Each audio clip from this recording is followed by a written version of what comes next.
It is future me. I am so sorry. In case you can't tell, this is my first time videoing myself.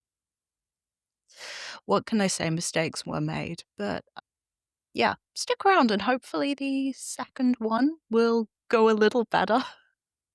I hope. Yeah, I'm Kat, and welcome to this, the 10th episode of Pemberley and Beyond. It is exactly 7 episodes more than I thought I would make when I first started out. So thank you so much to everyone who's taken the time to listen to these podcasts. I've been getting a few comments too, so thank you so much. I absolutely love comments. And some of the comments have been about the books I talk about, and the best one recently has been from someone who I'm not going to name drop in case they're like name drop shy, who recommended The Unruly Heart of Miss Darcy, which is going to be the next episode's book. So if you like book tropes or book talk, please feel free to drop more reading suggestions or more comments because I really love to hear them and they have a big impact on what I choose to do here. So with that said, on to the next episode, or this episode, which is about one of my favourite anti-heroines in Jane Austen's novels. Full disclosure, I was sent an advance review copy by Harlequin through NetGalley for this novel. For those of you who don't know, that means I got a free copy of the book in return for an honest review. So if I don't like the book, I don't post the review or don't have to. And spoiler, I liked it. So here we are today to talk about The Miseducation of Caroline Bingley, which is by one of my favourite authors of Sapphic Jane Austen world extension novels, Lindz Mcleod. For those of you who've seen it in the shops, I am not behind in reviewing it. Depending on where in the world you're based, The Miseducation of Caroline Bingley has either been published as of the 5th May, if you're in Europe or North America, or if, like me, you're in New Zealand, it is due to be released on the 18th of June of, well, this year. What can I say? In regards to time zones, I may be living in the future, but as regards book release dates, I am living in the past. Now, before I dive into my hot take on this novel, I'm going to give you a taster of what is to come. Introducing the blurb. Jane Austen meets My Fair Lady in this joyful, clever, opposites attract sapphic romance featuring Caroline Bingley and Darcy's younger sister, Georgiana. Being snubbed by Mr. Darcy, passed over for Elizabeth Bennet no less, is humiliating. Being told she's arrogant and unkind, and that if she doesn't mend her ways, she might never find love, that's simply preposterous. Isn't it? Feeling the sting of Darcy's rejection, Caroline Bingley does what any self-respecting woman of means would do. She hatches a plan. Get Georgiana Darcy, the epitome of grace and sweetness, to teach Caroline how to be perfect, like her. But Caroline's transformation from status-hungry socialite to proper marriage material won't be easy. She must be charming, and even worse, she must be kind. And Georgiana herself isn't so sure about playing fairy godmother. Beneath Miss Darcy's polished facade lies an entirely different set of struggles. As the two grow closer, Caroline discovers she's less interested in securing a man and more intrigued by the woman helping her to reform her character. Before long, their lessons in finding love and acceptance blossom into something completely unexpected. Potentially controversial take, but the title did originally make me hesitate a bit. Let me run through the exact thought process I had. Woo, new novel in the Ostentatious series. Hey, nice cover. Ooh, it's about Caroline Bingley. Oh, wait a second. The Miseducation of Caroline Bingley? I don't know if it's my generation, but there's something about a novel focusing on coming into one's queerness that has the title The Miseducation of that flips me straight back into The Miseducation of Cameron Post, which in turn makes me think of brutally accurate descriptions of conversion therapy camps in the US. I don't know whether other readers are going to have the same uh-oh moment when they see the title, as The Miseducation of Cameron Post was very much a thing when it was published in 2012, like when I was young. So I don't know if it's something that's just going to be for like people my age group who are like coming into acceptance or otherwise of their sexuality in like the early 2010s. But I don't know. I don't think my knee-jerk reaction on seeing the title was necessarily a bad thing. I think it's great that the miseducation of Cameron Post has cast such a long shadow. It really does show how sexuality is what it is and that it ought to be celebrated and accepted. I like to think that is not something that people like have to do in the same way nowadays if you're younger. In the context of the miseducation of Caroline Bingley, I did have a moment of thinking like, oh no, this isn't going to be such a fun coming out story as the first book in the Ostentatious series, which is called The Unlikely Pursuit of Mary Bennet, which I absolutely adored. And when I say adored, that is an understatement. It was a slow burn, and the sexual tension in that novel had me literally pumping my fists and whooping when Charlotte Collins and Mary Bennet finally got it together. It was published last year, and I reviewed it in the second episode of the show. Yeah, the second episode. If you're on the fence, may I humbly suggest checking out my review of it. The link to that episode is going to be in the description box below, just in case you're interested. So for that first story, it picks up 4 years after Pride and Prejudice finishes, but also works well as a standalone novel. You don't need to have read either story really to enjoy the other, as they're both standalones, which I think is kind of important for Jane Austen fanfiction. Anyway, I am getting distracted, and by myself, no less. So, without any further ado or waffling, on to today's novel, The Miseducation of Caroline Bingley. So, it starts just after Elizabeth and Mr. Darcy get married, but neither character appears very much in the novel, which is a nice break for Caroline, because she's working through her feelings about said marriage. The first trope that I'd like to talk about from this novel is one that's mentioned right on the start of the back cover blurb, where the story is described as Jane Austen meets My Fair Lady. Now, traditionally, I am not a major fan of the total makeover trope when it's done like a la Pygmalion. I do find it hard to take seriously in other media too. For example, Sandy's #complete rebrand in Greece in order to get Danny to confess that he likes her. Seriously, girl, you gotta change everything about yourself for a guy. Maybe he's not that great a catch. But I was pleasantly surprised by Mcleod's twist on this trope. For starters, Caroline is the one leading the charge to change herself, and Miss Darcy is incredibly reluctant to take up Caroline's request to alter her character to become kinder and quite literally more like Elizabeth Bennet. And sure, Caroline does feel pressed to do it because of Mr. Darcy saying that she could never be as lovely as Elizabeth and is going to end up alone, which really plays on Caroline's fears for the future. But as the story unfolds and Caroline regroups and gets on with it, um, I don't know.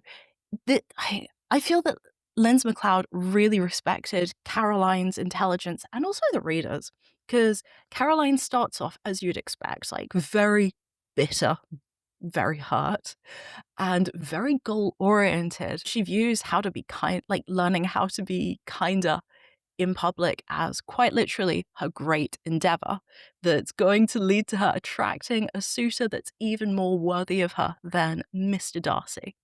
But when she's really given a chance to like sit with herself and is forced to think about how her words and what she sees as her witticisms and suggestions for others' improvements are received, she starts coming to terms with how that makes other people feel. And seeing that growth come from within and having like the light bulb moments where it all clicks for her, um, I thought was quite wonderful. I think it kind of elevated that trope more than I thought that it would.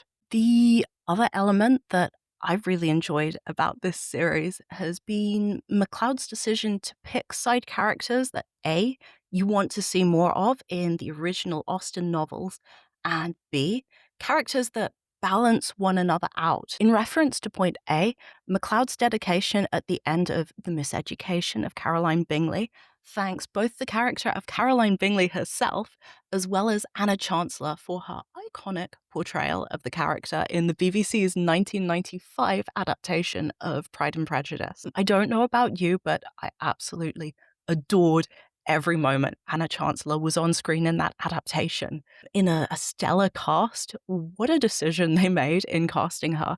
Like, who, even 30 years after the fact, does not continue to feel her delivery of, and may one dare ask, whose are the eyes that inspired these reflections? Miss Elizabeth Bennet.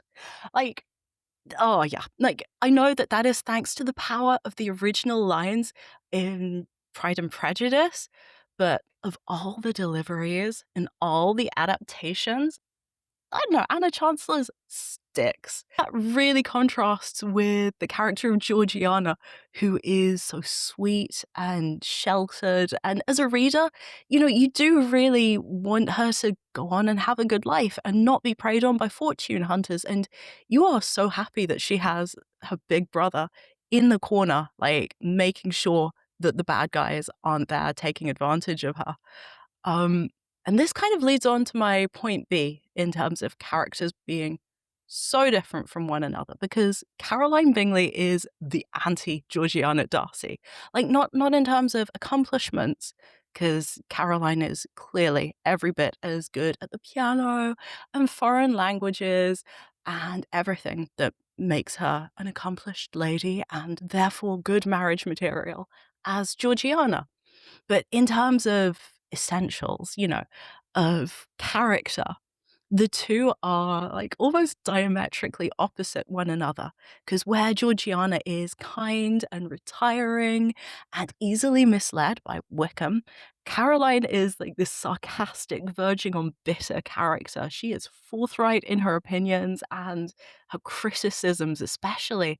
And that lady is as alert to partners who combine a fortune with a high social standing as like any opportunistic fortune hunter. Wickham could be taking lessons here, I think. But in this novel, the two work well as an opposites attract pairing. By the end of The Miseducation of Caroline Bingley, we've seen Georgiana grow.